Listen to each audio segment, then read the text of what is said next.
नाज़रीन गिरामी अस्सलामु अलैकुम वरहमतुल्लाहि वबरकातुह। सीधी बात के ताज़ा तरीन प्राइम टाइम में आप लोगों का इस्तकबाल है। नाज़रीन गिरामी, मैं अंसार अजीज़ नदवी इस वक्त आप लोगों के सामने कुछ अहम तरीन ख़बरें, कुछ वायरल वीडियोस और कुछ तनकीदी तज़्ज़िये लेकर के हाजिर हुआ हूँ।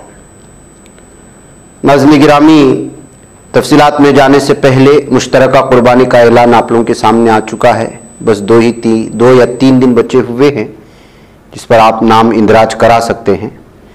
लिहाजा आप लोग नीचे जो व्हाट्सएप का नंबर दिया जा रहा है, जो हिस्सा लेना चाहते हैं उस पर अपना तफसीलात हासिल कर सकते हैं।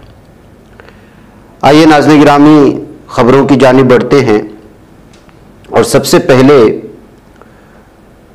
भजन गाया जाता है रास्तों में, पार्कों में हनुमान चालीसा किया जाता है, योगा डे मनाया जाता है, कहीं ट्रेन में तो कहीं, और ये सब चीज़ें मज़हब से वाबस्ता है। ना शिकायत दर्ज होती है ना मामला दर्ज होता है, लेकिन कोचिंग सेंटर में नमाज का वक्त आने पर नमाज पढ़ते हैं तो एक मौलवी को गाज़ियाबाद की पुलिस गिरफ्तार कर लेती है और मुकदमा दर्ज करती है। यूपी में क्या हो रहा है आप अंदाज़ा लगाएं कि नमाज पढ़ना वैसा जुर्म बन चुका है कि पुलिस फौरी तौर पर जो है उसको गिरफ्तार करके ले जाती है। अब ये सेकुलर जमहूरियत का जो अमेरिका में जाकर के हंगामा मचाया जा रहा है कि मुसलमानों के ख़िलाफ़ कोई जो है यहाँ पे ज़्यादती नहीं हो रही है, उनको प्रैक्टिस करने की अपने मज़हब के एतबार से पूरी आज़ादी है, और यहाँ ये है कि कोचिंग सेंटर में नमाज पढ़ने की वजह से मौलाना शौकत अली साहब को गिरफ्तार कर लिया गया है। एक तरफ ये तस्वीर है और दूसरी जानिब वो झूठे दावे हैं जिसकी वजह से भी जो है इस वक्त बीजेपी हुकूमत को अपोजिशन तनकीद की जद में लेती है, और जो है बराक ओबामा ने जो कहा है उस बात की सही जो है अक्कासी हो रही है, कहते हुए इस खबर को एक बार फिर सुर्खियों में लाने की कोशिशें हो रही हैं। नाज़रीन गिरामी, आइए आप जानते हैं कि किस तरह से कुछ लीडरान भारत में नफरत की इंतहा कर रहे हैं, और आसाम में तो मुसलमानों के खिलाफ पूरी तरह से मनसूबाबंद साजिश के तहत एक किस्म का क्रैकडाउन चल रहा है, आप कहा जा सकता है, वो चाहे मदारिस के खिलाफ हो, जो कुछ भी हो। जाहिर सी बात है कि जहाँ का सीएम ही इस्लामोफोबिया का शिकार हो या जहन में मुसलमानों के खिलाफ एक किस्म की नफरत लेकर चल रहा हो, तो उसके फैसले मुसलमानों के तय हक में कैसे हो सकते हैं। अब हेमंत बिस्वा शर्मा वैसे भी जो है अब पूरे भारत की बदनामी के सबब बने उनके एक ट्वीट की वजह से। यहाँ तक कि जो है यूरोपियन ममालिक के तमाम अखबारात जो उन्होंने हुसैन ओबामा के नाम से बराक ओबामा का जो जवाब देने की कोशिश की, उसकी जो है बहुत ही ज़्यादा खिंचाई हो रही है। अब यहाँ देख लीजिएगा कि किस तरह से बराक ओबामा ने जब यहाँ कल बयान दिया तो उसका जवाब में ट्वीट करते हुए हेमंत बिस्वा शर्मा ने कहा कि जो है यहाँ इंडिया में भी ऐसे बहुत सारे हुसैन ओबामा हैं जिनको वाशिंगटन जाने से पहले जो है उनके पुलिस खूब तरह से जो है ख्याल रख रही है, यानी कि एक किस्म का तंज़िया अंदाज में उन्होंने निशाना बनाने की कोशिश की थी मुसलमानों को भी और बराक ओबामा को भी, और अपनी जहनीत की पूरी जो है, अब तक ये सिर्फ भारत में बदनाम थे, अब वो पूरी दुनिया में अपनी जहनीत को लेकर के बदनाम न खुद हुए बल्कि जो है वो भारत को भी बदनाम किया बराक ओबामा का जवाब देने के चक्कर में। आइए इसके ऊपर बहुत सारे तफसीरे हुए, कल से आप सुन रहे होंगे। अब इन्होंने मुसलमानों की तालीम को लेकर के भी मौलाना बदरुद्दीन अजमल को या फिर उनके इसको जो है निशाने पर लेने की कोशिश की है। देखिए इनका जहन का फतूर कि जुमा के रोज़ रियासत में मेडिकल और इंजीनियरिंग की नशिस्तों पर अजमल के लोगों के गलबे पर तनकीद कर दी, अजमल फाउंडेशन के लोगों के गलबे पर। एक वाज़ेह हवाले में अजमल फाउंडेशन के जरिए फराहम करदा मुसाबकती इम्तिहानात के लिए कोचिंग, जिसे AIUDF के सरबराह और तजुर्बाकार मुस्लिम सियासतदान मौलाना बदरुद्दीन अजमल साहब चला रहे हैं, उनके खिलाफ लोगों को खबरदार करने की कोशिश की। इंडियन एक्सप्रेस में छपी एक रिपोर्ट के मुताबिक लोकसभा इंतखाबात की मुहिम के दौरान लखीमपुर और बिस्वनाथ चेरली में एक जलसे आम में शर्मा ने कहा कि अगर ये इसी तरह चलता रहा और हमने तालीम को अपने तरजीहात में शामिल नहीं किया तो आसाम की मेडिकल और इंजीनियरिंग की सीटें कौन लेगा, अजमल के लोग। ये कहते हुए जो है मुसलमानों की उम्दगी और उम्दा कारकर्दगी और आला तालीम याफ्ता लोग जो कोशिश कर रहे हैं अपने पसमानदगी को दूर करने के लिए, या इस तरह के अजमल फाउंडेशन नामी न जाने कितने फाउंडेशन कोशिश कर रहे हैं कि मुसलमानों की तालीमी पसमानदगी को दूर करे, उस पर भी ये शख्स नजर टिकाए हुए है और ये भी उसको हजम नहीं हो रहा है और उसे इस बात का एहसास नहीं कि इस तरह के लोगों की तरक्की करने से भारत की ही तरक्की होती है। जबकि ये शख्स जब मुसलमानों के तय नफरत की एक बहुत बड़ा भंडार अपने जहर में लेकर के घूम रहा हो तो जाहिर सी बात है कि उसकी जबान से इसी तरह के अल्फाज निकलेंगे। इंडियन एक्सप्रेस ने अपनी रिपोर्ट में कहा कि हमें उनकी स्टडी करने और सीटें लेने पर कोई एतराज नहीं, लेकिन 20 से 30% ले लो, लेकिन अगर वो ये सब ले ले तो उससे हमें तकलीफ होगी। ये कहते हुए उसने जो है परसेंटेज के हिसाब से भी निशानदेही करने की कोशिश की। 2021 में आसाम का वज़ीर आला का ओहदा संभालने के बाद शर्मा ने कई इस्लामोफोबिक तबसरे किए।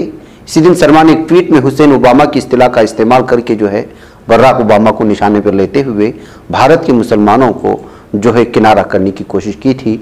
अब इससे आप अंदाज़ा लगा सकते हैं कि इसकी जहनी फतूर की इंतहा क्या है। आइए नाज़रीन गिरामी अगली खबर की जानिब बढ़ते हैं और हमने आज के मॉर्निंग प्राइम टाइम में भी बताया था कि किस तरह इस वक्त जो है रशिया में बगावत का अलम बुलंद कर दिया गया है प्राइवेट आर्मी वैगनर ग्रुप की जानिब से, और उसके बाद से जो है इस वक्त लगातार आलमी मीडिया में रशिया और वहाँ की बागी आर्मी के सिलसिले में जो है हर पल की खबरें देने की कोशिशें हो रही हैं। ऐसे में रूस में प्राइवेट आर्मी वैगनर ग्रुप की तरफ से बगावत की कोशिश के दरमियान सदर व्लादिमीर पुतिन ने मुल्क से खिताब किया। पुतिन ने कहा कि वैगनर के सरबराह योगिनी प्रिगोजिन के इकदामात गद्दारी के मुतरादिफ हैं। अपने खिताब में उन्होंने कहा कि यह गद्दारी है, रूस अपना दिफा करेगा और इस दुश्मनाना इकदाम के खिलाफ जवाबी कार्रवाई भी करेगा। वैगनर के सरबराह योगी ने उनकी आर्मी के रोस्तो ऑन डॉन और वोरोनश के रूसी शहरों के कुछ हिस्सों पर कब्जा करने के चंद घंटे बाद पुतिन ने सुबह रूस से खिताब किया था। तो नाज़रीन गिरामी इससे आप अंदाजा लगा सकते हैं कि अब अगले कुछ दिनों में रशिया की क्या सूरत हाल हो सकती है, जबकि चेचन के सदर ने साफ और वाज़ेह तौर पर ऐलान कर दिया है कि वो रशिया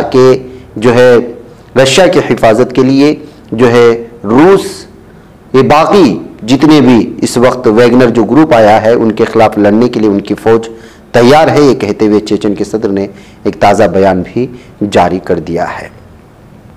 नाज़रीन गिरामी भारत में इस वक्त मॉब लिंचिंग या ग्रुपों में या तलबा तंजीमों में आपस में झड़प की ऐसी खबरें निकल करके बारहा सामने आती हैं जिसको लेकर के एक तशवीश पाई जाती है।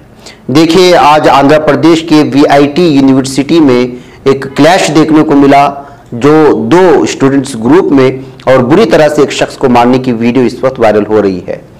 अब जबकि इस सिलसिले में जो है मामला दर्ज करने के लिए दो ग्रुप पुलिस थाने गए, तब भी जो है वहां की इंतजामिया पहुंच करके मामला दर्ज करने से रोका है और पूरी तरह से इस पूरे मामले को दबाकर रखने की यूनिवर्सिटी की जानिब से कोशिशें हो रही हैं। ये कहते हुए जो है आंध्र प्रदेश के जो है VIT यूनिवर्सिटी से ये खबरें इस वक्त निकल करके सामने आ रही हैं। वहीं नाज़रीन गिरामी आज तेलंगाना से भी एक ट्रैफिक पुलिस अफसरान की जानिब से जो है उनकी नाइंसाफ़ी के खिलाफ, उनके जुल्म के खिलाफ एक वीडियो बनाते हुए शख्स पर हमला करने, वीडियो रोकने पर मजबूर करने की वीडियो भी सामने आ रही है। बताया जा रहा है कि पार्किंग को लेकर के कुछ यहाँ पर लोग परेशान थे और उन पर जो दबाव बनाया जा रहा था, उन पर मुख्तलिफ किस्म के चालान काटने की कोशिशें हो रही थी। इसी बात को लेकर के एतराज़ जताने के लिए कुछ लोग वहाँ आए और वीडियो बनाने की कोशिश की, उन पर एतराज़ हुआ है, मकामी ज़बान में है। तो जो है उस वक्त पुलिस ने जो है जो बना रहे थे उन पर हमला करने और वीडियो रोकने की कोशिश की है और वीडियो आप देख सकते हैं। बगैर ये सूरत हाल है और किसी ने इस वीडियो को शेयर करते हुए जो है तेलंगाना के जो है पुलिस अफसरान से हाईकमान से मुतालबा किया है कि इन तमाम मामले को हल करें। किस तरह से जो है गरीब लोगों को, टैक्सी चलाने वालों को या दीगर रास्ते से गुजरने वाले गाड़ी वालों को ट्रैफिक पुलिस परेशान करने की कोशिश करती है, ये कहते हुए जो है ये मामला लोगों के सामने लाने की कोशिश हुई है। आइए नाज़रीन गिरामी, जाहिर सी बात है कि बहुत सारे लोग अंधी अकीदत की वजह से या वास्तव जिसका लफ्ज़ इस्तेमाल होता है उसकी वजह से नहुसत और मनहूस मानते हुए कुछ दरवाजे बंद कर देते हैं। अच्छी चीज़ के लिए बहुत सारी चीज़ें इस दुनिया में पाए जाने वाली। ऐसे ही कर्नाटक के विधानसभा में जो कि एक चैम्बर था, उस चैम्बर को बीजेपी हुकूमत ने एक दरवाजे को इस वजह से बंद कर दिया था कि वो खोलने से उनके लिए जो है नहुसत आएगी। लेकिन उसी दरवाजे से आज सीएम सिद्धारामैया खोल करके विधानसभा के इस चैम्बर में चले गए तो जो वीडियो वायरल होने लगी और उन्होंने दुनिया को बताया कि ये वास्तव और ये गलत अकीदतमंदी और फला चीज़ हो जाने से फला चीज़ हो जाएगा, ये सारी चीज़ें कुछ नहीं है। ये कहते हुए उसी दरवाजे से दाखिल होने की वीडियो इस वक्त अलग अलग तबसरों के साथ कर्नाटक में शेयर की जा रही हैं। वेस्ट डोर को जो है बंद कर दिया गया था बीजेपी की जानिब से कि ये उनकी हुकूमत के लिए सही नहीं है, यानी नहुसत है कहते हुए, लेकिन सिद्धारामैया उसी दरवाजे से जाने की हिम्मत दिखा पाए। आइए नाज़रीन गिरामी आगे बढ़ते हैं और इस वक्त बात करते हैं एक और ख़बर की, और वो ख़बर है कि सत्यपाल मलिक ने एक बार फिर मोदी हुकूमत पर हमला कर दिया और कहा कि अपोजिशन के इत्तेहाद से बीजेपी में खलबली मची हुई है, अगले इलेक्शन में बीजेपी की हार यकीनी है।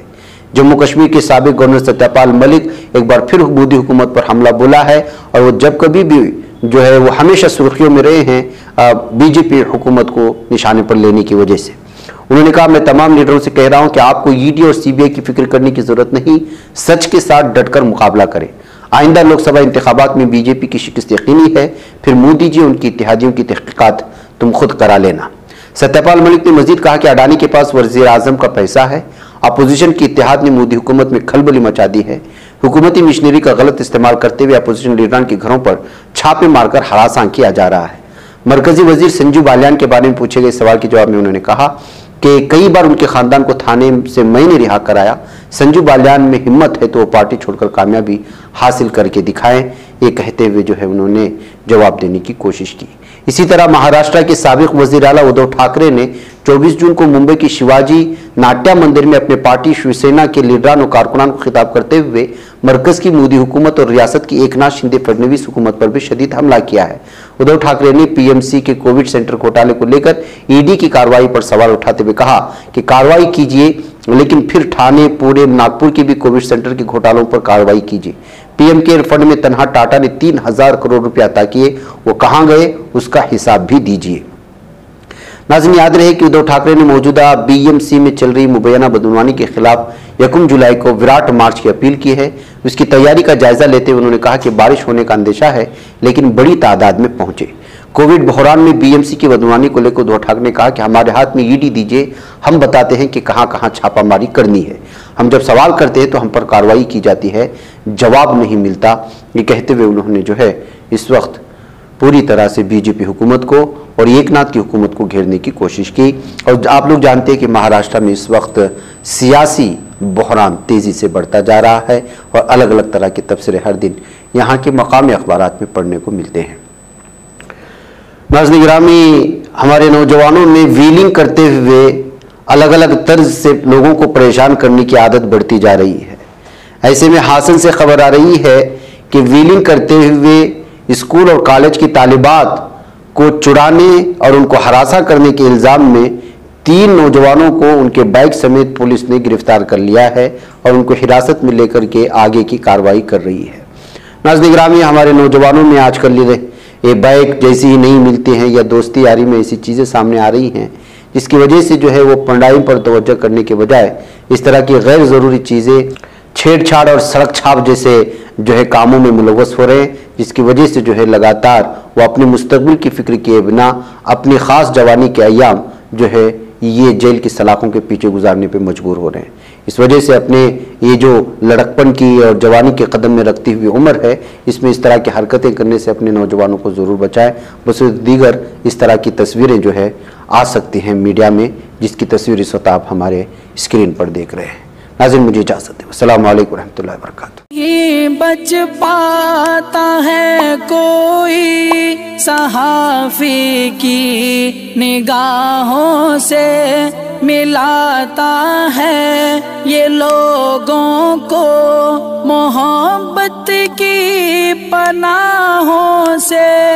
करम और दर्द मंदी का है एक संसार सीधी बात। अज़ीमत जुर्अतो हिम्मत का है इज़हार सीधी बात।